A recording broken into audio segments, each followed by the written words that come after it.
ಗಂಗೆಯ ಮಧ್ಯದೊಳಗೆ ಉದಿಸಿ ಬಂದಿರುವಂಥ ಅಮೃತಮಯ ಕಲಶ ರೂಪದ ಕಾವ್ಯಗಳ ಮೇಲೆ ರಾಜಮಲ್ಲಿ ಪಾಂಡೆಯವರು ಬರೆದಿರುವ ಬಾಲಬೋಧಿನಿ ಟೀಕೆಯ ಸ್ವಾಧ್ಯಾಯ ನಡೆದದ್ದು ಇದೆ.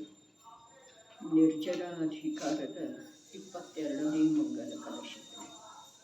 सम्यग्दृष्टयतेव साहसमिदं कर्तुं क्षमन्ते परं यद्वज्रेऽपिपतत्यमीभयचलः त्रैलोक्यमुक्ताधनी सर्वामेव निसर्गनिर्भयतया शङ्कां विहाय स्वयं जानन्तः स्वमवध्यबोधवपुषं बोधाच्चवन्ते नहि सम्यग्दृष्टयः एव इदं साहसं कर्तुं क्षमन्ते. ಯಾವ ಜೀವರಾಶಿಯು ಸ್ವಭಾವಗುಣರೂಪದಿಂದ ಪರಿಣಮಿಸಿದೆಯೋ ಅದು ನಿಶ್ಚಯದಿಂದ ಇಂಥ ಧೈರ್ಯ ಮಾಡುವ ಸಲುವಾಗಿ ಸಮರ್ಥವಾಗುತ್ತದೆ. ಹೇಗಿದೆ ಆ ಸಾಹಸವು? ಎಲ್ಲಕ್ಕಿಂತ ಉತ್ಕೃಷ್ಟವಿದೆ. ಎಂಥ ಸಾಹಸವು?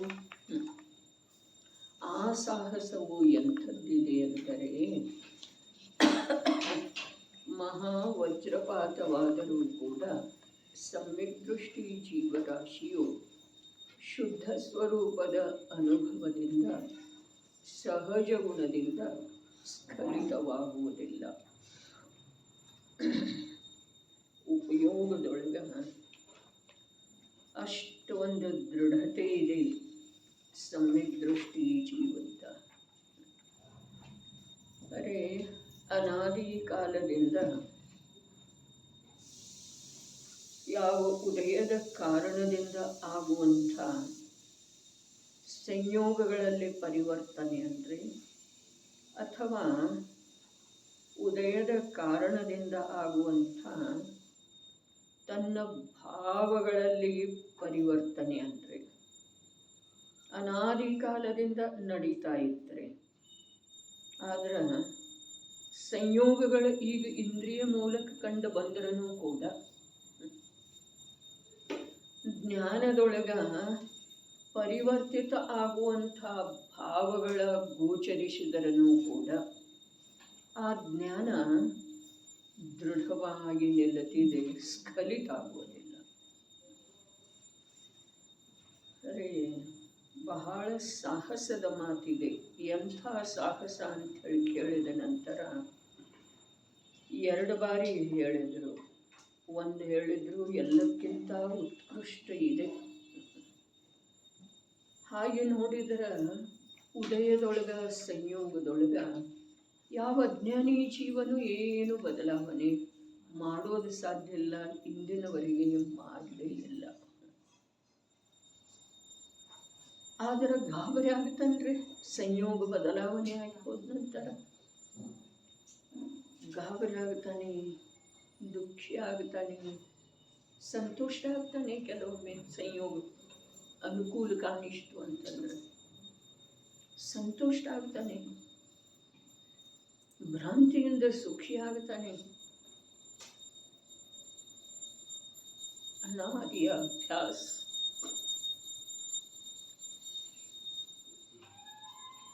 ಏನು ಮಾಡೋದು ಸಾಧ್ಯದ ಸಂಯೋಗದೊಳಗೆ. ಉದಯಜನಿತ ಸಾಮಗ್ರಿ ಬಹಳ ಪ್ರಬಲತೆ ಇದೆ ಯಾವುದರಂದರೆ ಏನೂ ಮಾಡೋದು ಸಾಧ್ಯ ಇಲ್ಲ. ಇದು ಆಗಮದ ಆಧಾರದಿಂದಲೇ ಅಥವಾ ಪದೇ ಪದೇ ಪ್ರಯತ್ನ ಮಾಡಿ ವಿಫಲ ಆಗುವುದರಿಂದಾಗಲಿ ತಿಳಿದು ಬಂದದ್ದು ಇದೆ. ಆದ್ರೂ ಕೂಡ ಭಯಭೀತ ಆಗ್ತಾನೆ, ದುಃಖಿ ಆಗ್ತಾನೆ. ಆಗದ ಇದೆ. ಹೊರಗೆ ಬೇಕಾದರೆ ಚೇಷ್ಟೆ ಕ್ರಿಯೆ ಮಾಡದೇ ಇರಬಹುದು, ಆದರೆ ಒಳಗೆ ಪರಿವರ್ತನೆ ಆಗದೇ ಇರೋದು ಸಾಧ್ಯ ಇದೆ ಹೇಳ್ರಿ. ಆದರೆ ಸಮ್ಯಕ್ ದರ್ಶನದ ಅಂಥ ಒಂದು ವಿಶೇಷ ಮಹಿಮೆ ಇದೆ. ಪರಮ ಉತ್ಕೃಷ್ಟ ಇದೆ ಆ ಸಾಹಸ. ಸಂಸಾರಿ ಜೀವ ಕೂಡ ಸಂಸಾರದಲ್ಲಿ ಉದಯದ ಪ್ರಾಬಲ್ಯತೆಯಿಂದ ಬಂದೊದಗಿದ ವಿಪತ್ತುಗಳಲ್ಲಿ ಸಾಹಸದಿಂದ ಇರೋದು ಸಾಧ್ಯ ಇದೆ ರೀ. ಸಾಹಸದಿಂದ ಅದನ್ರಿ ಅದನೋ ಅಥವಾ ಇಲ್ಲ, ನರಕದೊಳಗೆ ಪ್ರತ್ಯಕ್ಷ. ಇಲ್ಲಿ ಮನುಷ್ಯ ಜೀವನದೊಳಗೆ ಎಷ್ಟು ಪ್ರಕಾರದಿಂದ ಸಾಹಸದಿಂದ ಅವಮಾನ ಆಗುವಂಥ ಘಟನೆ ಆಗ್ತವೆ. ಉದಯದ ಸಾಮಗ್ರಿ ಅದ, ಅವಮಾನ ಆಗುವಂತಹ ಘಟನೆ ಆಗ್ತವೆ. ಪ್ರತ್ಯಕ್ಷ ಸಂರಕ್ಷಣೆ ಮಾಡಿ ತಂದಂಥ ಧನಾದಿಗಳನ್ನು ಪ್ರಕಟ ರೂಪದಿಂದಲೇ ಯಾರಾದರೂ ಕಸಿದುಕೊಳ್ಳುವಂಥ ಕೊಳ್ಳೆ ಹೊಡೆಯುವಂಥ ಘಟನೆಗಳಾಗ್ತವೆ.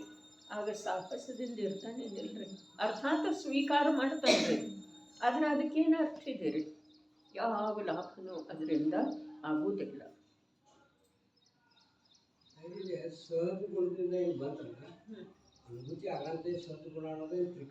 ಇದು ಸಮ್ಯಕ್ ದರ್ಶನದ ಮಾತಿಲ್ಲ, ಪರ್ಯಾಯದೊಳಗಿಂದ ಐತ್ರಿ, ತ್ರಿಕಾಲಿ ಮಾತಿಲ್ಲ.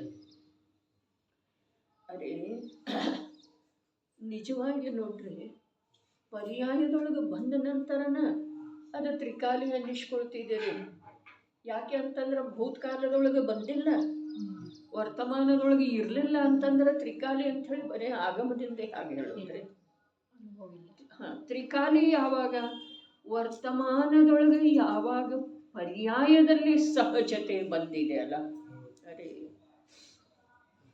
ಆ ಸಹಜ ಗುಣರೂಪದ ಪರಿಣಾಮನದ ಮಾತು ಹೇಳಿದಾರೆ. ಪರ್ಯಾಯದ ನಿಜವಾಗಿ ನೋಡ್ರಿ, ಬೇಕಾದಷ್ಟು ದ್ರವ್ಯಾನುಯೋಗದೊಳಗ ಧ್ರುವ ದ್ರವ್ಯದ ಮುಖ್ಯತೆಯಿಂದ ಕಥನ ಮಾಡಲಾಗಿದ್ದರೂ ಕೂಡ ಆ ಧ್ರುವ ದ್ರವ್ಯದ ಸ್ವೀಕಾರ ಪರ್ಯಾಯ ಎಲ್ಲಿಯವರೆಗೆ ಮಾಡುವುದಿಲ್ಲ, ಅಲ್ಲಿಯವರೆಗೆ ಆ ಕಥನಕ್ಕೆ ಯಾವ ಪ್ರಕಾರದ ಬೆಲೆ ಬರುವುದಿಲ್ಲ. ಅರ್ಥಾತ್ ಆ ಕಥನದಿಂದ ಯಾವ ಲಾಭ ಆಗುವುದಿಲ್ಲರಿ. ಇಲ್ಲಿ ಹೇಗಿದೆ ಆ ಸಾಹಸ? ಪರಂ ಉತ್ಕೃಷ್ಟ ಇದೆ ರೀ, ಉತ್ಕೃಷ್ಟ ಇದೆ ಮೊದಲನೇದ್ದು. ಎರಡನೇದ್ದೇನು ಹೇಳಿದರು? ವಜ್ರಪಾತ ಆದ್ರೂ ಕೂಡ ಸಹಜ ಗುಣದಿಂದ, ಶುದ್ಧ ಸ್ವರೂಪದ ಅನುಭವದಿಂದ. ಅದೇ ಎಷ್ಟು ಸ್ಪಷ್ಟಪಡಿಸಿದರೆ, ಶುದ್ಧ ಸ್ವರೂಪದ ಅನುಭವದಿಂದ. ಇನ್ನು ಸಹಜ ಗುಣ ಹೇಳಿದಾರಲ್ಲ, ಶುದ್ಧ ಸ್ವರೂಪದ ಅನುಭವ ಮಾಡುವುದೇ ಜೀವದ ಸಹಜ ಗುಣ ಇದೆ. ಶುದ್ಧ ಸ್ವರೂಪದ ಅನುಭವವನ್ನು ಅಲಕ್ಷ್ಯ ಮಾಡೋದ ಇದು ಜೀವದ ಸಹಜ ಗುಣ ಅಲ್ಲ. ಶುದ್ಧ ಸ್ವರೂಪದ ಅನುಭವದ ಸಲುವಾಗಿ ಪ್ರಯತ್ನ ಮಾಡದೇ ಇರೋದ, ಶುದ್ಧ ಸ್ವರೂಪದ ಅನುಭವದ ಕಥೆಯನ್ನು ಮಾತ್ರ ಕೇಳೋದ ಇದು ಜೀವದ ಸಹಜ ಗುಣ. ಶುದ್ಧ ಸ್ವರೂಪದ ಅನುಭವ ಮಾಡೋದ ಜೀವದ ಸಹಜ ಗುಣ ಇದೆ ರೀ. ಯಾವ ಜೀವದ? ಪ್ರತಿಯೊಂದು ಜೀವದ. ಆದ್ರೆ ಅವರಿಗೆ ಅದು ಸಹಜ ಆಗಿದೆ. ಈಗ ಸಮ್ಯಕ್ ದೃಷ್ಟಿಗಳಿಗೆ ಸಹಜ ಆಗಿಬಿಟ್ಟಿದೆ ಅದು. ಯಾವ ಪ್ರಕಾರ?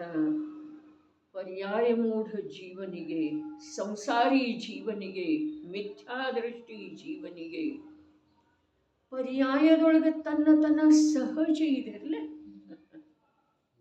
ಟೋಡರ್ ಮಲ್ಲರು ಹೇಳಿದ್ರು ಮೋಕ್ಷ ಮಾರ್ಗ ಪ್ರಕಾಶದೊಳಗೆ ಯಾವ ಪ್ರಕಾರ ಪ್ರಾಪ್ತ ಪರ್ಯಾಯದೊಳಗ ತನ್ನ ನಿಸ್ಸಂದೇಹ ರೂಪದಿಂದ ವರ್ತಿಸ್ತಾ ಇದೆಯೋ, ಹಾಗೆ ತ್ರಿಕಾಲಿ ಸ್ವಭಾವ, ಜ್ಞಾತಾ ಸ್ವಭಾವ, ನ್ಯಾಯಕ ಸ್ವಭಾವದೊಳಗೆ ಯಾರಿಗೆ ತನ್ನ ವರ್ತಿಸ್ತಿದೆಯೋ ಅವರು ಸಮ್ಯಕ್ ದೃಷ್ಟಿ, ಅವರು ಸುಖಿ ಇದ್ದಾರೆ. ಸಹಜ ಪರ್ಯಾಯದೊಳಗೂ ಕೂಡ ಸಹಜ ಸ್ವಭಾವ ಇದೆ ರೀ. ಏನ? ಶುದ್ಧ ಸ್ವರೂಪದ ಅನುಭವ ಮಾಡೋದ ಪರ್ಯಾಯದ ಸಹಜ ಗುಣ ಇದೆ ನೋಡ್ರಿ. ಪರ್ಯಾಯದ ಗುಣ ಸಹಜ ಗುಣ, ಅರ್ಥಾತ್ ಪರ್ಯಾಯ ನೋಡ್ರಿ. ಇಲ್ಲಿ ಎಷ್ಟು ಮಾತಿನ ಸಿದ್ಧಿಯ ಅಂತಿದೆ. ಸಹಜ ಅಂದ್ರೆ ಜತೆಯಲ್ಲಿಯೇ ಜನ್ಮ ಪಡೆದಿರುವಂಥದ್ದು. ಪರ್ಯಾಯ ಉತ್ಪನ್ನ ಆಗ್ತಿದೆಯಲ್ಲ, ಆ ಪರ್ಯಾಯದೊಳಗ ಆತ್ಮಾನುಭೂತಿ ಸಂಪನ್ನ ಜೀವದ ಪ್ರತಿಯೊಂದು ಸಮಯದ ಪರ್ಯಾಯದೊಳಗ ಶುದ್ಧ ಸ್ವರೂಪದ ಅನುಭವ ಮಾಡೋದ ಸಹಜ ಗುಣ ಆಗಿದೆ. ಪರ್ಯಾಯದ ಗುಣ, ಪ್ರತಿಯೊಂದು ಪರ್ಯಾಯದ ಸಹಜ ಗುಣ, ಸಹಜ ಸ್ವಭಾವ ಏನ? ಶುದ್ಧ ಸ್ವರೂಪದ ಅನುಭವ. ಯಾವ ಪ್ರಕಾರ ಮನುಷ್ಯನ ಜೀವನದೊಳಗ ಅಥವಾ ದೈನಂದಿಕ ದಿನಚರಿ ಯಾರ್ಯಾರ್ದು ಯಾವ್ಯಾವ ಪ್ರಕಾರ ಇದೆಯಲ್ಲ, ಆ ದಿನಚರಿಯೊಳಗ ವ್ಯತ್ಯಾಸ ಬಂದ ನಂತರ ಸ್ವಲ್ಪ ಆ ವ್ಯಕ್ತಿಗೆ ಅದರಿಂದ ಏನಾದರೂ ಮಾನಸಿಕವಾಗಿ ಅಸ್ತವ್ಯಸ್ತತೆ ಆಗಬಹುದು, ಶಾರೀರಿಕವಾಗಿಯೂ ಆಗಬಹುದು. ಆದ್ರೆ ಅವನ ಶ್ರದ್ಧೆಯೊಳಗೆ ಇರ್ತಿದೇನಿಲ್ರಿ, ಇದು ಇವತ್ತಿಗೆ ಮಾತ್ರ ಅನ್ನೋದು, ಅಥವಾ ಇದು 4 ದಿವಸಕ್ಕೆ ಮಾತ್ರ, ಅಥವಾ ಇದು 15 ದಿವಸದ ಯಾತ್ರೆಯೊಳಗೆ ಹೀಗಾಗೋದನ್ನ ಅನ್ನೋದು ಸಹಜ. ಅವನ ಶ್ರದ್ಧೆಯೊಳಗೆ ಇರ್ತಿದೆಯಲ್ಲ. ಶರೀರದೊಳಗೆ ಅಸ್ತವ್ಯಸ್ತತೆ ಆಗ್ಬೋದು, ಮಾನಸಿಕ ವಿಚಾರದೊಳಗೆ ಅಸ್ತವ್ಯಸ್ತತೆ ಆಗ್ಬೋದು, ಆದ್ರೂ ಒಂದು ಕಡೆ ಶ್ರದ್ಧಾ ಕೆಲಸ ಮಾಡ್ತಾ ಇರ್ತಿದೆ. ಏನ? ಇದು 4 ದಿವಸ, ಅರ್ಥಾತ್ ಕ್ಷಣಿಕಿದೆ, ಇದು ಬಂದು ಹೋಗುವಂಥದ್ದಿದೆ, ಬದಲಾಗುವಂಥದ್ದಿದೆ. ಇದು ನನ್ನ ಜೀವನ ಪದ್ಧತಿ ಅಲ್ಲ. ಅರೇ, ಯಾತ್ರೆಗೆ ಹೋಗಿದ್ದಾನೆ, ರುಚಿಯಿಂದ ಹೋಗಿದ್ದಾನೆ, ಯಾವುದೋ ಕಾರ್ಯಕ್ರಮದೊಳಗೆ ಪಾಲ್ಗೊಳ್ತಾ ಇದ್ದಾನೆ, ರುಚಿಯಿಂದ, ಅಂತರಂಗದ ರುಚಿಯಿಂದನರೇ. ಆದ್ರೂ ಕೂಡ ಅಲ್ಲಿ ಆಗುವಂಥ ತನ್ನ ದಿನಚರಿಯ ಅಸ್ತವ್ಯಸ್ತತೆಯಿಂದ ಮನುಷ್ಯನ ವಿಚಾರದೊಳಗನೂ ಅಸ್ತವ್ಯಸ್ತತೆ ಆಗ್ತಿದೆ, ಶಾರೀರಿಕ ಸ್ಥಿತಿಯೊಳಗನೂ ಅಸ್ತವ್ಯಸ್ತತೆ ಆಗ್ತಿದೆ. ಹೌದೇನಿಲ್ಲ?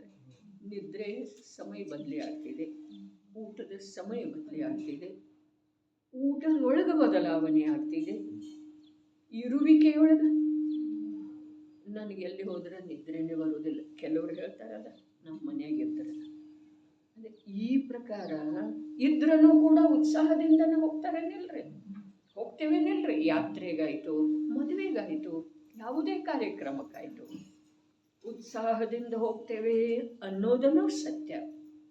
ಅದು ನನ್ನ ಸ್ವರೂಪ ಅಲ್ಲ ಅನ್ನೋ ಶ್ರದ್ಧೆ ಅಲ್ಲಿ ವರ್ತಿಸ್ತಿದೆ, ಅದು ಸತ್ಯ. ಅದರಿಂದ ಏನಾದರೂ ವ್ಯತ್ಯಾಸ ಆಗ್ತಿದೆ, ಅದು ಸತ್ಯ. ಎಲ್ಲವೂ ಇದೆ. ಹಾಗೆ ಸಮ್ಯಕ್ ದೃಷ್ಟಿಯ ಜೀವನದೊಳಗ ಯಾವುದೋ ಶುಭಾಶುಭ ಕರ್ಮದ ಉದಯದಿಂದ ಆ ಉದಯಕ್ಕೆ ಅನುಸರಿಸಿ ಸ್ಪಂದಿಸುವುದು ಕಂಡು ಬರ್ತಿದೆ. ಅದರಿಂದ ಸುಖಿ ದುಃಖಿ ಆಗುವುದು ಕಂಡು ಬರ್ತಿದೆ. ಅದಕ್ಕೆ ಭಾವಾರ್ಥದೊಳಗೆ ಹೇಳಿದರೆ ಯಾವನೋ ಅಜ್ಞಾನಿಗೆ ಹಾಗೆ ಅನ್ನಿಸ್ತಿರ್ಬಹುದು. ಹೇಗೆ ಕಾಣಿಸ್ತಿದೆಯಲ್ಲ ಹಾಗೆ, ಹೇಗೆ ಮಾಡ್ತಾ ಇದ್ದಾನಲ್ಲ ಹಾಗೆ.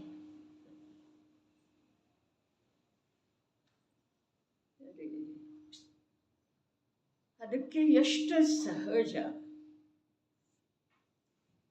ಮಿಥ್ಯಾದೃಷ್ಟಿಯ ಜೀವನ ಪರ್ಯಾಯ ಬುದ್ಧಿಯೊಳಗೆ ಎಷ್ಟು ಸಹಜ ಇದೆಯಲ್ಲ, ಅಷ್ಟೇ ಸಹಜ ಸಮ್ಯಕ್ ದೃಷ್ಟಿ ಜೀವದ ಜೀವನ ದ್ರವ್ಯ ದೃಷ್ಟಿಯೊಳಗೆ, ದ್ರವ್ಯದ ಸ್ವೀಕೃತಿಯೊಳಗೆ ಅಷ್ಟೇ ಸಹಜ.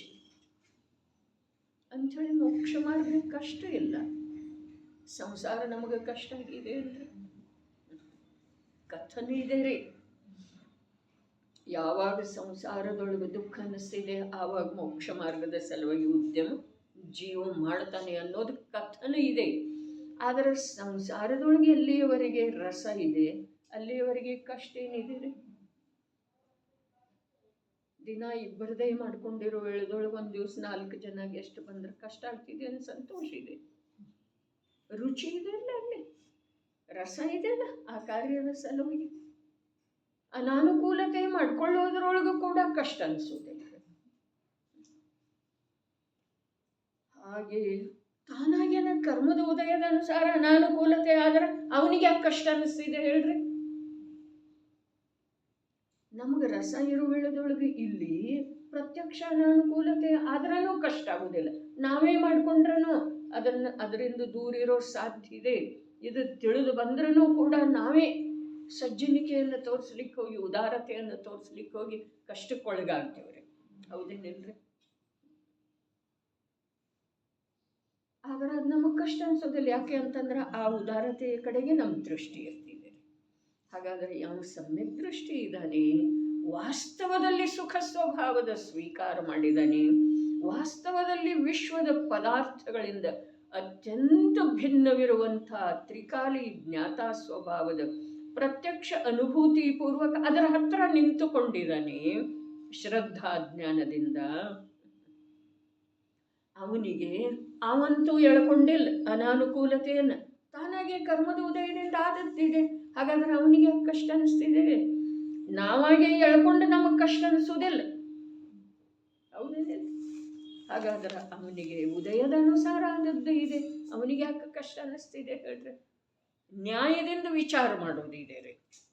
ನ್ಯಾಯದಿಂದ ವಿಚಾರ ಮಾಡೋದು. ಹೇಳ್ತಾರಂಥೇಳಿ ಹ್ಞೂ ಅನ್ನೋದಿಲ್ಲ, ಇದು ಹೇಗೆ ಸಾಧ್ಯ ಇದೆ ಅಂಥೇಳಿ ಅನ್ನೋದಿಲ್ಲ.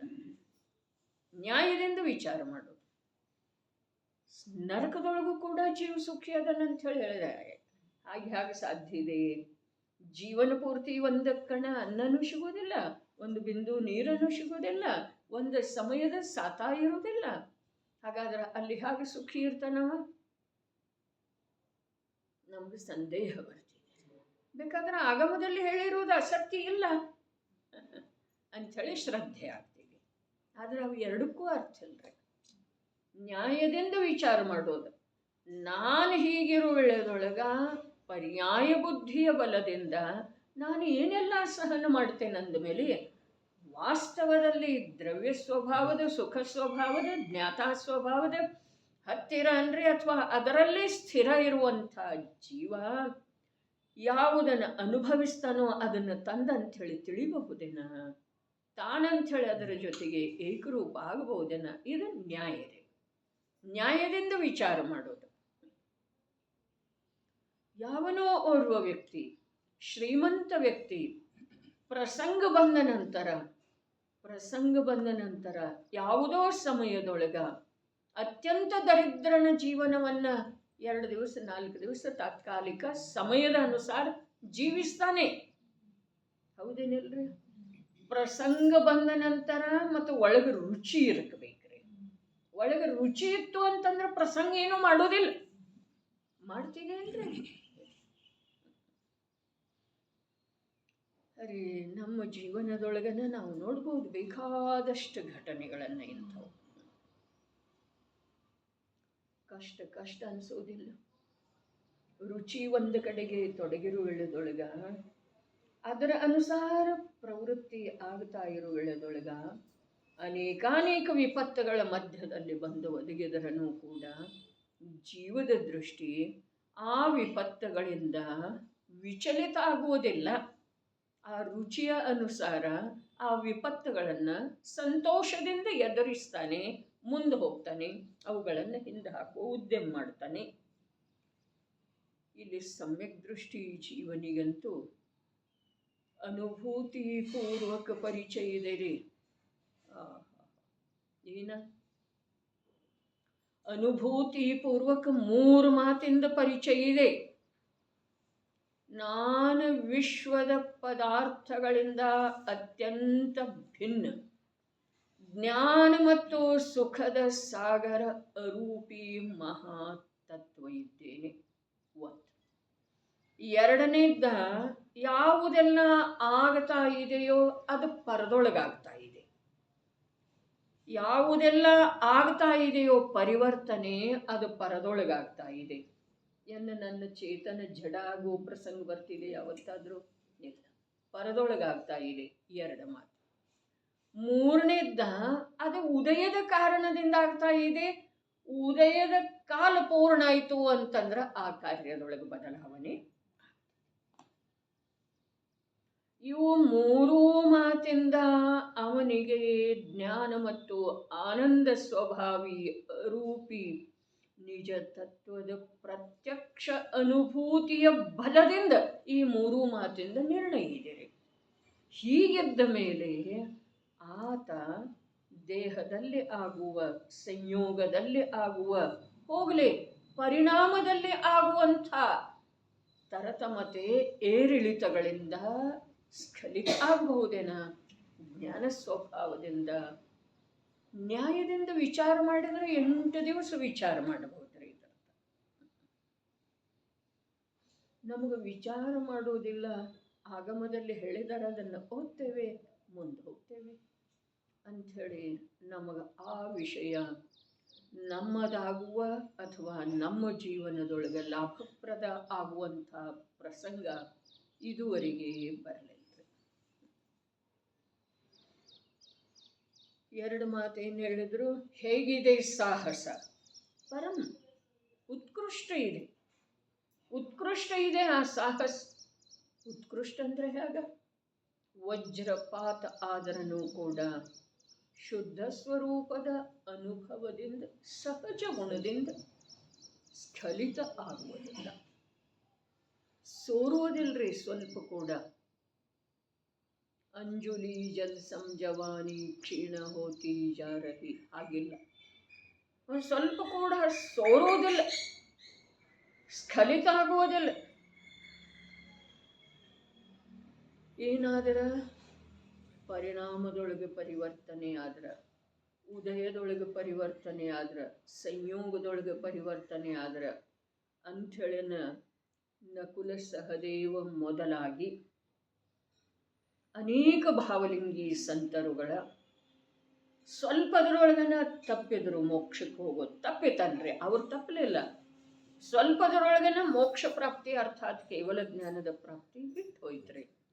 ಅದರಿಂದ ಸ್ವರ್ಗಕ್ಕೆ ಹೋಗಬೇಕಾಯ್ತು. 6ನೇ 7ನೇ ಗುಣಸ್ಥಾನವರ್ತಿ ಜೀವ 4ನೇ ಗುಣಸ್ಥಾನಕ್ಕೆ ಪರಮ ನಿರ್ಗ್ರಂಥ ದಶೆಯಲ್ಲಿರುವಂಥ ಜೀವ ಅನೇಕಾನೇಕ ಪ್ರಕಾರದ ಭೋಗ ಸಾಮಗ್ರಿಗಳ ಮಧ್ಯದೊಳಗ ಕೊಳಿಬೇಕಾದಂಥ ಪ್ರಸಂಗ ಬಂತು.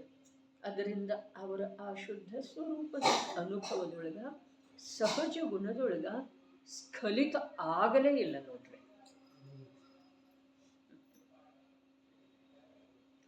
ಅಂಥೇಳಿ ಭಾವಲಿಂಗಿ ಸಂತ ಇನ್ನೇನು ಚತುರ್ಥ ಕಾಲದವ್ರಿ, ಇನ್ನೇನು ಶ್ರೇಣ್ಯಾರೋಹಣ ಮಾಡುವಂಥದ್ದು ಪುರುಷಾರ್ಥ ಮಾಡಿದಾನೆ.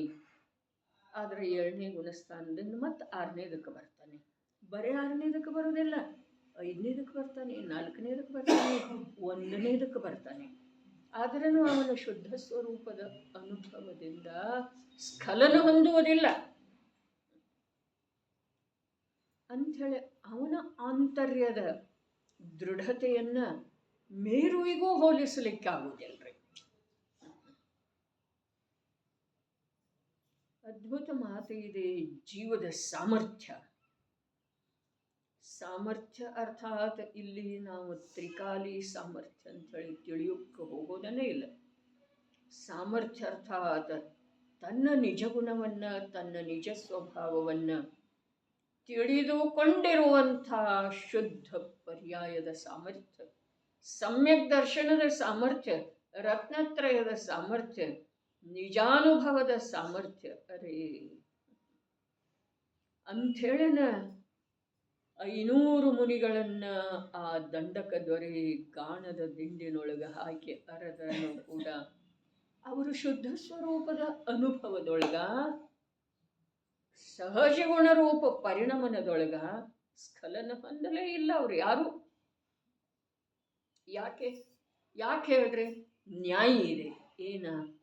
ಅರೇ ಅದೇ ಪ್ರಕಾರದಿಂದ ಅವರದ್ದು ದೇಹ ವಿಯೋಗ ಆಗುವುದನ್ನ ಅನಂತ ಕೇವಲಿಗಳ ಮೊದಲೇ ನೋಡಿದ್ದಾರೆ ಅರ್ಥಾತ್ ಅದು ಹಾಗೇ ನಿಶ್ಚಿತ ಇರ್ತರಿ. ಎಂದ? ಅನಂತ ಭವಗಳ ಪೂರ್ವದೊಳಗರೆ, ದೀಕ್ಷಾಧಾರಣ ಮಾಡೋಕ್ಕಿಂತ ಪೂರ್ವ ಅಲ್ಲ, ಆ ಭವಕ್ಕೆ ಬರೋಕ್ಕಿಂತ ಪೂರ್ವ ಅಲ್ಲ, ಅನಂತ ಭವಗಳ ಪೂರ್ವರೇ.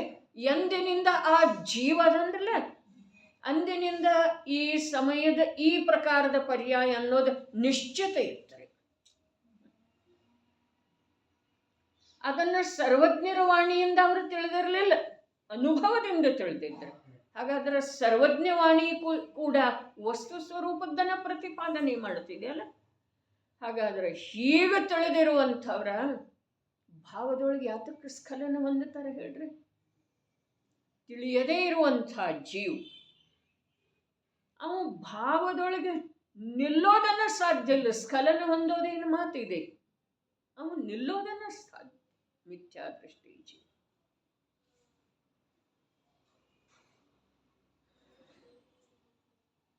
ಯಾವ ಜೀವದ್ರವ್ಯದ್ದು ಯಾವ ಕಾಲದೊಳಗೆ ಯಾವುದರ ನಿಮಿತ್ತದಿಂದ ಯಾವ ಪ್ರಕಾರ ಯಾವ ಕ್ಷೇತ್ರದೊಳಗೆ ದೇಹದ ವಿಯೋಗ ಆಗುವುದಿದೆಯೋ ಅದು ನಿಶ್ಚಿತ ಇದೆ. ಬರೀ ಶಬ್ದದಿಂದ ನಂಬಿದರ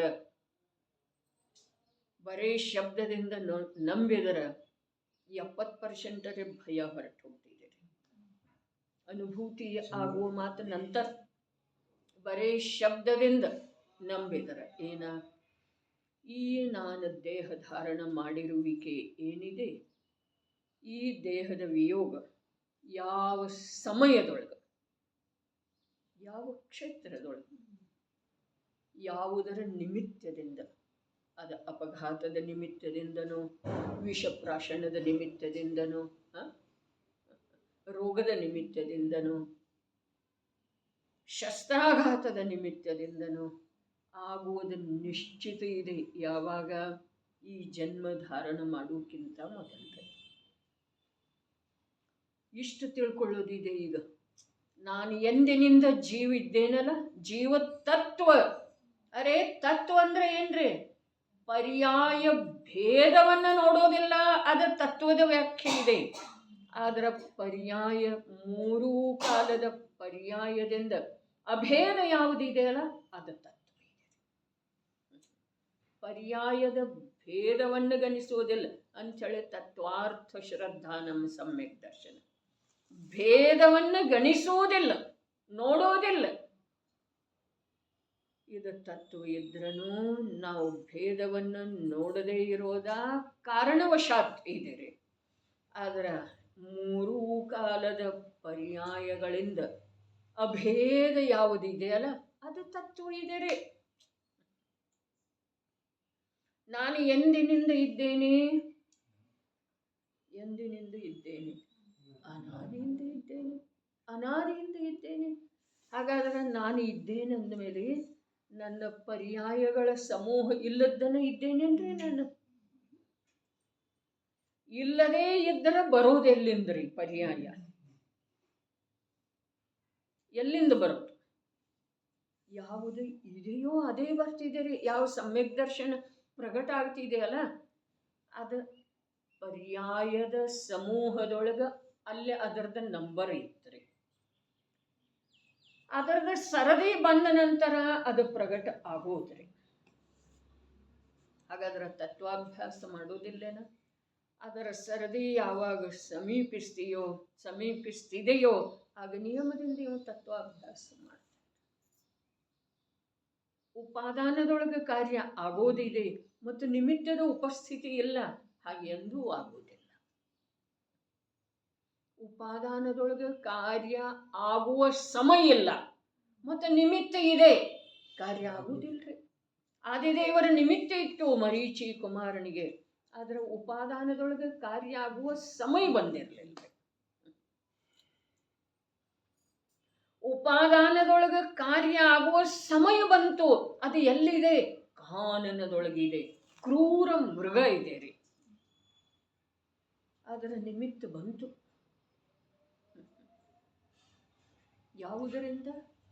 ಕಾರ್ಯ ಆಗುವ ಉಪಾದಾನದ ಸಮಯ ಪಕ್ವಾಗುವುದರಿಂದ.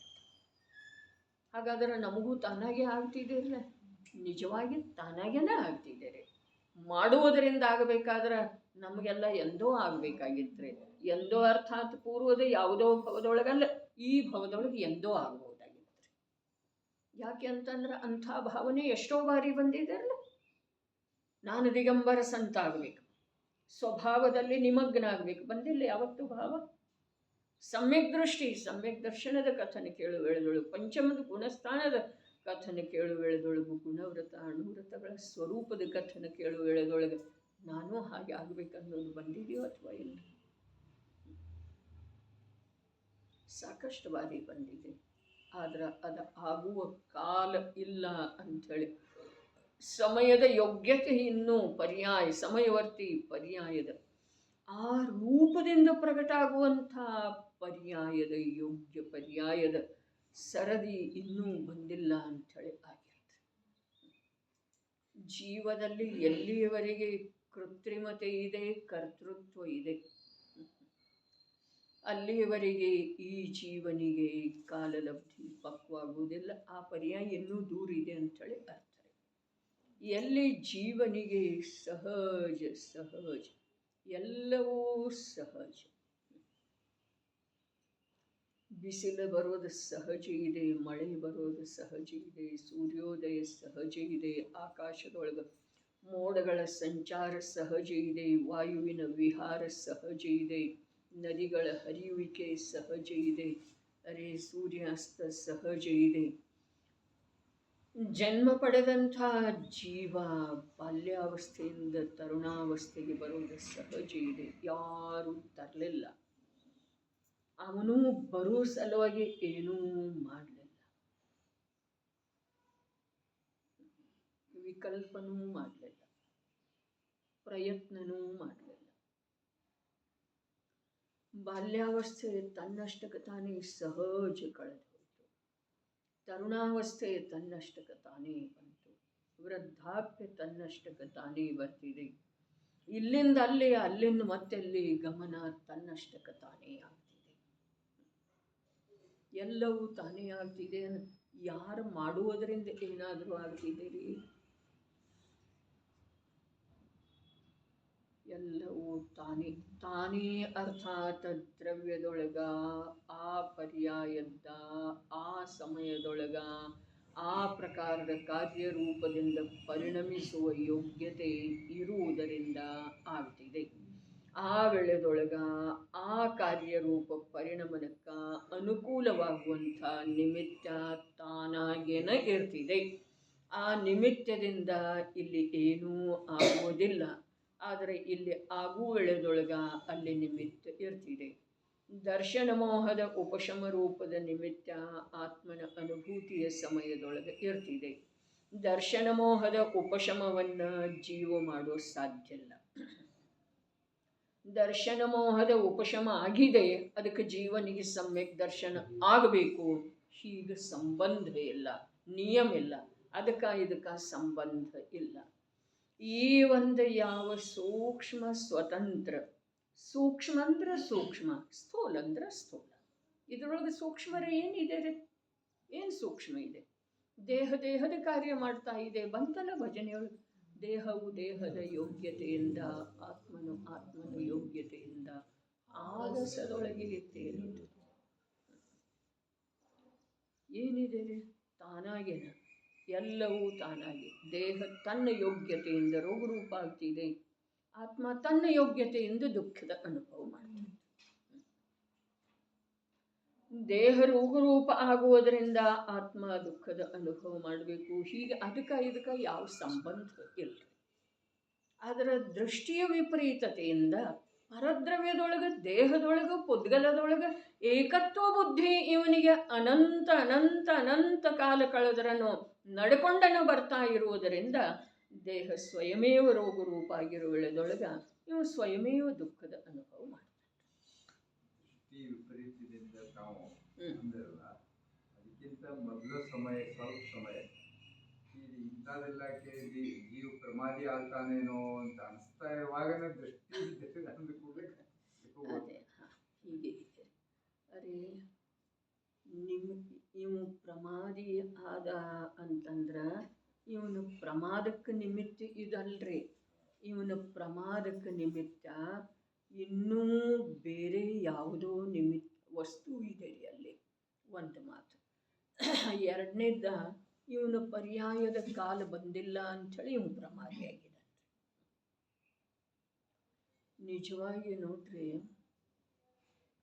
ಪ್ರಮಾದಿ, ಮಂದೋದ್ಯಮಿ, ಜಡ ಅನ್ನುವಂಥ ಮಾತು ಕೂಡ ಸ್ವಭಾವದ ದೃಷ್ಟಿ ಪ್ರಾಪ್ತ ಜೀವನಿಗೆ ಅನ್ವಯಿಸ್ತವ್ರೆ. ಸ್ವಭಾವದ ಕಡೆಗೆ ದೃಷ್ಟಿ ಇರುವಂಥ ಜೀವ ಹೊರಗಡೆ ಮಂದೋದ್ಯಮಿ ಅಂತಂದ್ರೆ ರಸ ಇರುವುದಿಲ್ಲ. ನಡಿ ಇನ್ನೇನು ಮಾಡೋದ, ರುಚಿ ಅಂತೂ ಇಲ್ಲ, ರಸ ಇಲ್ಲ, ಒಳಗಡೆ ರುಚಿ ಇದೆ. ಅವನು ಮಂದೋದ್ಯಮಿ, ಹೊರಗಡೆ ಉತ್ಸಾಹ ಇರುವುದಿಲ್ಲ. ಕೊನೆಗೊಮ್ಮೆ ಏನಾಗ್ತಾನೋ ಜಡ ಆಗ್ತಾನ್ರಿ. ಜಡ ಅಂದರೆ ಏನ, ಹೊರಗಿನ ಉತ್ಸಾಹ ಅಷ್ಟಾಗಿ ಒಳಗಡೆ ಎರಡೂ ಕಡೆ ಕೆಲಸ ಮಾಡುವುದಿಲ್ಲರಿ ಅಣ್ಣಾದ. ಸ್ವ ಮತ್ತು ಪರ, ಚೈತನ್ಯ ಸ್ವರೂಪ ಮತ್ತು ಜಡ ಸ್ವರೂಪ ಭಿನ್ನ ಇರುವಂಥ ಎರಡು ವಸ್ತುವಿನೊಳಗೆ ಅರ್ಧ ಅರ್ಧ ಆಗಿ ಕೆಲಸ ಮಾಡುವುದಿಲ್ಲ. ಆ ಕಡೆ ರುಚಿ ಉತ್ಪನ್ನ ಆಯಿತು ಅಂತಂದ್ರೆ ಈ ಕಡೆ ರುಚಿ ಸ್ವಲ್ಪ ಕಮ್ಮಿ ಆಗ್ತಿದೆ, ಮಂದೋದ್ಯಮಿ ಆಗ್ತದೆ.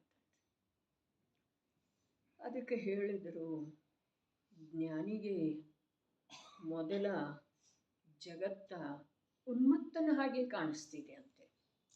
ಉನ್ಮತ್ತನ ಹಾಗೆ, ನಶಾದೊಳಗಿದ್ದ ಉನ್ಮತ್ತನ ಹಾಗೆ ಜ್ಞಾನಿಗೆ ಜಗತ್ತ ಮೊದಲ ಉನ್ಮತ್ತನ ಹಾಗೆ ಕಾಣಿಸ್ತಿದೆ.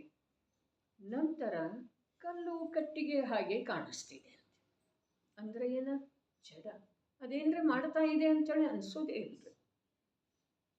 ಅಂಥೇಳಿ ಕಮಠ ಏನ್ರೆ ಮಾಡ್ತಾ ಇದ್ದಾನೋ ಅಂಥೇಳಿ ಪಾರ್ಶ್ವನಾಥ ಪ್ರಭುವಿಗೆ ಅನಿಸಿರ್ಲಿಕ್ಕಿಲ್ರಿ.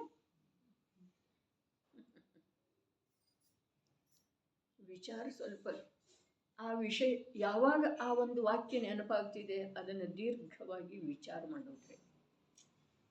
ಕಲ್ಲು ಕಟ್ಟಿಗೆ ಜಡ ಏನು ಮಾಡೋ ಸಾಧ್ಯ ಇದೆ ರೀ? ನನ್ನ ಚೈತನ್ಯಕ್ಕೆ ಜಡ ಏನು ಮಾಡೋ ಸಾಧ್ಯ ಇದೆ? ಈ ಜಡದ ಮೇಲೆ ಅಗ್ನಿಯ ವೃಷ್ಟಿ ಮಾಡಿದಲ್ಲ, ಪಾಷಾಣದ ವೃಷ್ಟಿ ಮಾಡಿದಲ್ಲ, ಯಾರವ? ಕಮಠ.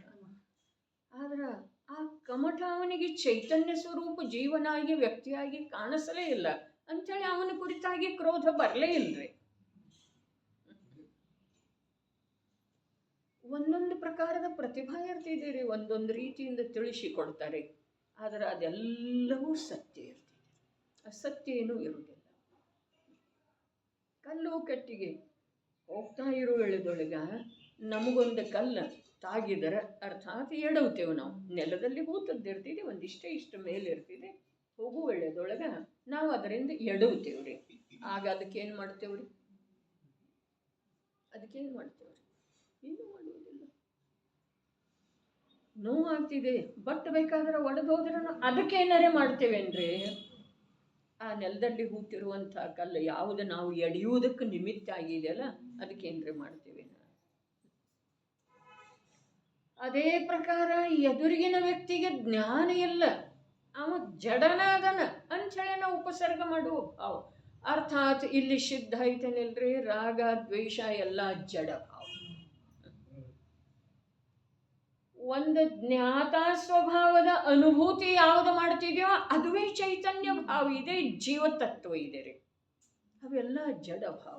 ಕಾಮ ಕ್ರೋಧ ಇಚ್ಛಾ ಇವೆಲ್ಲ ಏನದವ್ರಿ? ಜಡ ಭಾವ ಅದಾವ. ಜಡದ ಆಧಾರದಿಂದಾಗಿದ್ದಾವೆ, ಜಡದ ಕಡೆ ಲಕ್ಷ್ಯ ಕೊಡುವುದರಿಂದಾಗಿದ್ದಾವೆ. ಚೈತನ್ಯದ ಅನುಭವ ಮಾಡುವುದನ್ನು ಬಿಟ್ಟ ಆ ಭಾವರೂಪದಿಂದ ಅವ ಪರಿಣಮಿಸಿದಾನೆ ಅಂತಂದ್ರೆ ಜಡ ಆಗಿದಾನ್ರಿ ಅವ. ಕಲ್ಲು ಕಟ್ಟಿಗೆಯ ಹಾಗೆ ತೋರುವುದು ಸಮಾಧಿ ತಂತ್ರದ ಗಾಥೆ ಇದೆ ರೀ. ಜಗತ್ತ ಮೊದಲು ಉನ್ಮತ್ತನ ಹಾಗೆ ಕಾಣಿಸ್ತಿದೆ ಅಂತೆ. ಮೊದಲಂದ್ರೆ ಯಾವಾಗ? 4ನೇ ಗುಣಸ್ಥಾನದಲ್ಲಿರ್ಬೋದು, 5ನೇ ಗುಣಸ್ಥಾನದಲ್ಲಿರ್ಬೋದು, 6ನೇ 7ನೇ ಗುಣಸ್ಥಾನದೊಳಗೆ ಉಯ್ಯಾಲೆ ಆಡ್ತಾ ಇದ್ದಾರೆ. ಅವರಿಗೆ ಹ್ಯಾಕೆ ಕಾಣಿಸ್ತಿದೆ? ಜಡ ಕಲ್ಲು ಕಾಷ್ಟ ಹಾಗೆ ಕಾಣಿಸ್ತಿದೆ ಅಂತ ವಿಚಾರ ಮಾಡ್ತಾ ಹೋಗೋದು ಆಚಾರ್ಯ ಭಗವಂತರ ಜ್ಞಾನಿ ವೀತರಾಗ ಮಾರ್ಗದ ಆರಾಧಕರ ಹೇಳಿರುವಂಥ ಉಪದೇಶದ ವಿಚಾರ ಮಾಡ್ತಾ ಹೋಗ್ಬೇಕ್ರಿ. ಆ ವಿಚಾರದಲ್ಲಿ ಎಷ್ಟು ನಮ್ಮ ಜ್ಞಾನ ತೊಡಗುತ್ತಿದೆಯೋ ಅಷ್ಟು ನಮ್ಮ ಜ್ಞಾನ ಶರೀರ ಭೋಗ ಮತ್ತು ಇಹಲೋಕಕ್ಕೆ ಸಂಬಂಧಿಸಿದ ಪದಾರ್ಥಗಳ ವಿಚಾರದಿಂದ ಭಿನ್ನ ಆಗ್ತಿದೆ ರೀ. ಇಷ್ಟೇ ಉಪಾಯ ಇದೆ, ಬೇರೆ ಏನೂ ಇಲ್ಲ. ನಡೆ ಹೇಗಿದೆ ಅದ? ಆ ಸಾಹಸವು ಎಂಥದ್ದಿದೆ ಅಂದರೆ ಮಹಾ ವಜ್ರಪಾತವಾದರೂ ಕೂಡ ಸಮ್ಯಕ್ ದೃಷ್ಟಿ ಜೀವರಾಶಿಯು ಯಾರೂ ನೋಡ್ರಿ 4ನೇ ಗುಣಸ್ಥಾನದಿಂದ ಹಿಡಿದು ಸಿದ್ಧರವರೆಗಿನ ಯಾವೂ ಜೀವ ಶುದ್ಧ ಸ್ವರೂಪದ ಅನುಭವದಿಂದ ಸ್ಖಲಿತ ಆಗೋದನ ಇಲ್ಲ. ವಜ್ರಪಾತ ಆದ್ರೂ ಎಷ್ಟು ವಜ್ರಪಾತಗಳು ತಿಳಿದು ಬರ್ತಾವ್ರಿ ಸಿದ್ಧರಿಗೆ. ಭೂತ ಭವಿಷ್ಯದ ಎಲ್ಲಾನ ತಿಳಿದು ಬರ್ತಾವ್ರಲ್ಲ. ಆದ್ರೆ ಅವರೆಲ್ಲಿ ಸ್ಖಲಿತ ಆಗ್ತಾರ್ರಿ ಅಲ್ಲಿಂದ? ಇಲ್ಲವೇ ಇಲ್ಲ. ಅವ್ರ ಸಾಹಸ ಭಾಳ ದೊಡ್ಡದ್ರಿ. ಮಹಾವಜ್ರಪಾತವಾದರೂ ಕೂಡ ಸಮ್ಯಕ್ ದೃಷ್ಟಿ ಜೀವರಾಶಿಯು ಒಂದು ಈ ಕಲಶದೊಳಗೆ ವಿಶೇಷತೆ ಅಂತಂದ್ರೆ ಸಮ್ಯಕ್ ದೃಷ್ಟಿ ಜೀವನು ಅಲ್ಲಿಲ್ಲ, ಜೀವರಾಶಿ ಅಂತ. ಅದು ಈ ಕಲಶದ ವಿಶೇಷತೆ. ಮಹಾವಜ್ರಪಾತವಾದರೂ ಕೂಡ ಸಮ್ಯಕ್ ದೃಷ್ಟಿ ಜೀವರಾಶಿಯು ಶುದ್ಧ ಸ್ವರೂಪದ ಅನುಭವದಿಂದ ಸಹಜ ಗುಣದಿಂದ ಸ್ಖಲಿತವಾಗುವುದಿಲ್ಲ. ಭಾವಾರ್ಥವು ಈ ಪ್ರಕಾರವಿದೆ. ಯಾವನೋ ಅಜ್ಞಾನಿಯು ಸಮ್ಯಕ್ ದೃಷ್ಟಿ ಜೀವನಿಗೆ ಸಾತಾಕರ್ಮದ ಉದಯವು ಬಂದ ಮೇಲೆ ಅನೇಕ ಪ್ರಕಾರದ ಇಷ್ಟರೂಪ ಭೋಗ ಸಾಮಗ್ರಿಗಳಾಗುತ್ತವೆ ಮತ್ತು ಅಸಾತಾಕರ್ಮದ ಉದಯದಿಂದ ರೋಗ, ಶೋಕ, ದಾರಿದ್ರ್ಯ, ಪರೀಶಃ, ಉಪಸರ್ಗ ಇತ್ಯಾದಿ ಅನಿಷ್ಟ ಸಾಮಗ್ರಿಗಳಾಗುತ್ತವೆ. ಅವುಗಳನ್ನು ಭೋಗಿಸುತ್ತಿರುವಾಗ ಶುದ್ಧ ಸ್ವರೂಪದ ಅನುಭವದಿಂದ ಚ್ಯುತನಾಗುತ್ತಿರಬಹುದೆಂದು ಮನ್ನಿಸುತ್ತಿದ್ದರೆ ಏನ್ರಿ ಇವು ಮನ್ನಿಸ್ತಾನ ಏನ? ಸಮ್ಯಕ್ ದೃಷ್ಟಿ ಜೀವ ಏನ ಸಾತಾದ್ದ ಉದಯದಿಂದ ಅನೇಕ ಪ್ರಕಾರದ ಇಷ್ಟ ಸಾಮಗ್ರಿಗಳು ಭರತೈಷನಿಗೆ ಸಿಕ್ಕೋರ್ಲ, ಇಂದ್ರನಿಗೆ ಸಿಕ್ಕಿದವ್ರಲ್ಲ. ಅನೇಕ ಪ್ರಕಾರದ್ದು ಇಷ್ಟ ಸಾಮಗ್ರಿ, ಭೋಗ ಸಾಮಗ್ರಿ ಅನೇಕ ಕಾಲದವರೆಗೆ. ಹಾಗಾದ್ರೆ ಅವನು ಸಂತುಷ್ಟ ಆಗಲಿಕ್ಕಿಲ್ಲನ? ಈಗ ನಮ್ಮ ಪ್ರಶ್ನೆಗೇನು ಉತ್ತರ ಸಿಗ್ತಿದೆಯಲ್ಲ. ರಾಮಚಂದ್ರ ಲಕ್ಷ್ಮಣನ ಶವವನ್ನು ಹೊತ್ತು ತಿರುಗುತ್ತಿದ್ದಲ್ಲ, ಆ ವೇಳೆದೊಳಗ ಅವನಿಗೆ ಶೋಕ ರೂಪದ ಪರಿಣಾಮ ಇತ್ತರೆ, ಇತ್ತೇನಿಲ್ಲ? ಇತ್ತು. ಆದರೆ ಅವನು ಸ್ಖಲಿತ ಆಗಲಿಲ್ಲ. ಆಗಲಿಲ್ಲ ಅಂಥೇಳಿ ಹಾಗೆ ಹೇಳ್ತೀರಿ? ಅರೇ, ಬಾಹ್ಯ ದೃಷ್ಟಿಯಿಂದ ನೋಡಿದ್ರೂ ಕೂಡ ಸ್ಖಲಿತ ಆಗ್ತಿದ್ದ ಅಂತಂದ್ರೆ ಅವನು ಇದ್ದಕ್ಕಿದ್ದ ಹಾಗೆ ಅದರ ಸಂಸ್ಕಾರ ಮಾಡಿದ ನಂತರ ದೀಕ್ಷಾಧಾರಣೆ ಹೇಗೆ ಮಾಡ್ತಿದ್ರಿ? ಬರೀ ದೀಕ್ಷಾಧಾರಣ ಮಾಡಲಿಲ್ಲ, ಆ ಶೀತೆಯ ಜೀವ ಬಂದು ಉಪಸರ್ಗ ಬೇರೆ ಮಾಡಿತ್ರೆ. ಅವಾಗನೂ ಸ್ಖಲಿತ ಆಗಲಿಲ್ಲ. ಮೋಕ್ಷಕ್ಕೆ ಹೇಗೆ ಹೋದ? ಎರಡೂ ಇದಾವಲ್ಲ ಅವನ ಜೀವನದೊಳಗೆ. ಆ ಸಾತಾರ್ಥ ಉದಯದಿಂದ ಲಕ್ಷ್ಮಣನ ಮರಣದಿಂದ ಶೋಕಗ್ರಸ್ತ ಆಗಿದ್ದಾನ್ರಿ. ಅರೇ, ಶೋಕಗ್ರಸ್ತ ಆದ್ರೂ ಕೂಡ ಶುದ್ಧ ಸ್ವರೂಪದ ಅನುಭವದಿಂದ ಸ್ಖಲಿತ ಆಗಲಿಲ್ಲ ಅಂಥೇಳಿ, ಸ್ಖಲಿತ ಆಗಲಿಲ್ಲ ಅಂಥೇಳಿನ ಆ ಶವದ ಸಂಸ್ಕಾರ ಮಾಡಿದ. ಅವನು ನಿಜವಾಗಿ ಸ್ಖಲಿತ ಆಗ್ತಿದ್ದ ಅಂತಂದ್ರೆ ಶವದ ಸಂಸ್ಕಾರ ಹೇಗೆ ಮಾಡ್ತಿದ್ದ? ಒಂದು ತಥ್ಯ. ಇನ್ನು ಯಾವ ದಿಗಂಬರ ದೀಕ್ಷೆಯನ್ನು, ನೈರ್ಗ್ರಂಥ ದೀಕ್ಷೆಯನ್ನು, ಪ್ರವ್ರಜ್ಯವನ್ನು ಅಂಗೀಕಾರ ಮಾಡಿದವು, ಆಗ ಆ ಸೀತೆಯ ಜೀವ ಅದು ಮಿಥ್ಯಾದೃಷ್ಟಿ ಅಲ್ರಿ. ಸೀತೆಯ ಜೀವನ ಮಿಥ್ಯಾದೃಷ್ಟಿ ಅಲ್ಲ. ಇಲ್ಲಿ ಮತ್ತೊಂದು ತತ್ವ ಬಂತರಲ್ಲ, ಮಿಥ್ಯಾದೃಷ್ಟಿ ಅಲ್ಲ, ಅದು ಶುದ್ಧ ಸ್ವರೂಪದ ಅನುಭವದಿಂದ ಸ್ಖಲಿತ ಆಗಿರಲಿಲ್ಲ. ಆದರೆ ದಿಗಂಬರ ಮಹಾಮುನಿಯ ಮೇಲೆ ಉಪಸರ್ಗ ಮಾಡಲಿಕ್ಕೆ ಬಂತಾರೆ ಆ ಜೀವ. ಪರೀಕ್ಷೆ ಸಲುವಾಗಿ ಏನು ಪರೀಕ್ಷೆ ಇಲ್ರಿ, ಪರೀಕ್ಷೆದ್ದೇನು ಮಾತಿಲ್ಲ. ಆ ಪ್ರಕಾರದ ಪರ್ಯಾಯದೊಳಗ ಭಾವನರೇ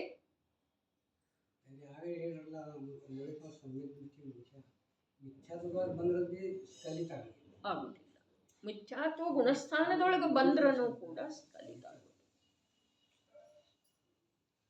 ಅರೆ, ಇವೆಲ್ಲ ಉದಯಜನ್ಯ ಚೇಷ್ಟೆ ಅದಾವ್ರಿ, ಆಗೋವ. ಆ ಸಮ್ಯಕ್ ದೃಷ್ಟಿ ಜೀವ ಪ್ರತೀಂದ್ರ ಪರ್ಯಾಯದೊಳಗ ಆ ಸೀತೆಯ ಜೀವ ನಾನು ನೀನು ಒಟ್ಟಿಗೆ ಮೋಕ್ಷಕ್ಕೆ ಹೋಗೋಣ ಅನ್ನೋ ಭಾವದಿಂದ ನನಗಿಂತ ಮೊದಲು ಮೋಕ್ಷಕ್ಕೆ ಹೋಗೋದವ ಅಲ್ಲ, ಯೋಗ್ಯ ಅಲ್ಲ ಅಂಥೇಳಿ ತಿಳ್ಕೊಂಡ ಆ ಜೀವ ಮಿಥ್ಯಾದೃಷ್ಟಿ ಅಲ್ಲ, ಶುದ್ಧ ಸ್ವರೂಪದ ಅನುಭವದಿಂದ ಸ್ಖಲಿತ ಆಗಿಲ್ಲ.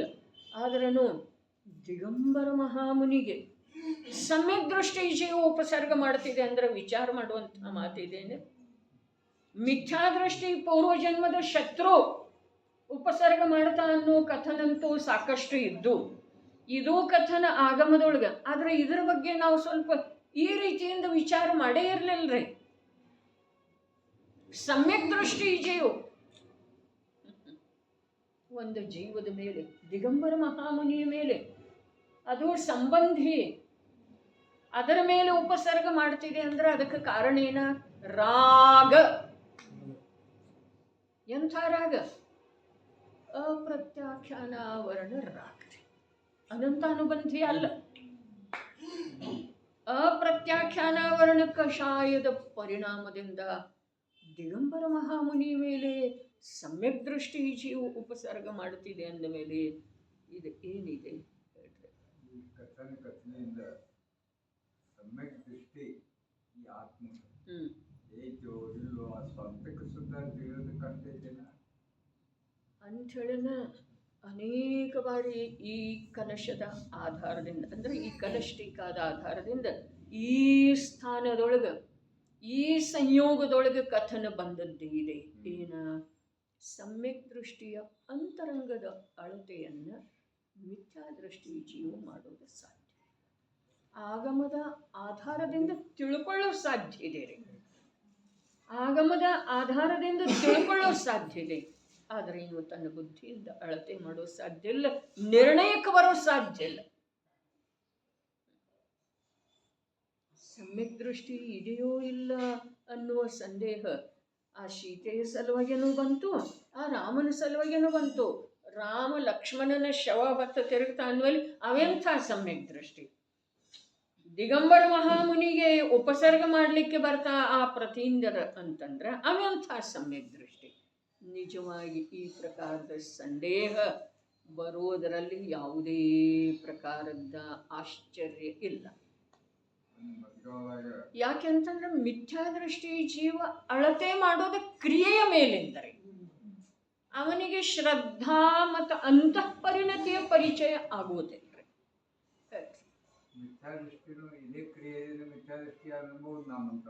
ಅದೇ ರೀ, ಅದೇ ಹೇಳ್ತಾರಲ್ಲ, ಕ್ರಿಯೆಯಿಂದನ ಅಳತೆ ಮಾಡ್ತಾನ್ರಲ್ಲ, ಕ್ರಿಯೆಯಿಂದನ ಅಳತೆ ಮಾಡ್ತಾನ. ಬಾಹ್ಯದ ಕ್ರಿಯೆಯಿಂದನ ಧರ್ಮಾತ್ಮ, ಬಾಹ್ಯದ ಕ್ರಿಯೆಯಿಂದನ ಪಾಪಾತ್ಮ ಅಂಥೇಳಿ ವಿಚಾರ ಮಾಡ್ತಾನೆ. ಮೂಢಾತ್ಮ ಅಂದ್ರೆ, ಅಜ್ಞಾನಿ ಅಂದ್ರೆ ಬಾಹ್ಯದ ಕ್ರಿಯೆಯಿಂದನ. ಅರೆ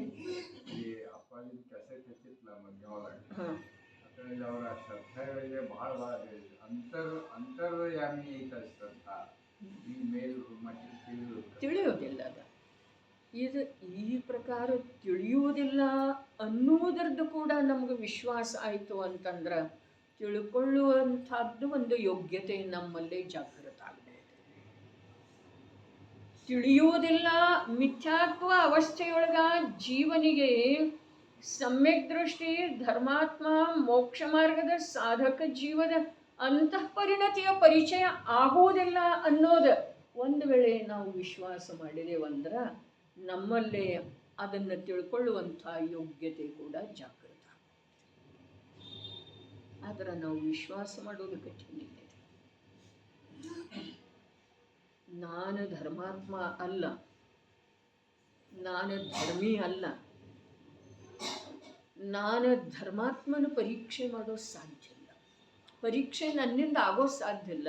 ಇವು ಎರಡು ಮಾತನ್ನು ಒಪ್ಪುವ ಸಲುವಾಗಿ ಸಾಹಸನ ಬೇಕು, ಧೈರ್ಯನ ಬೇಕು.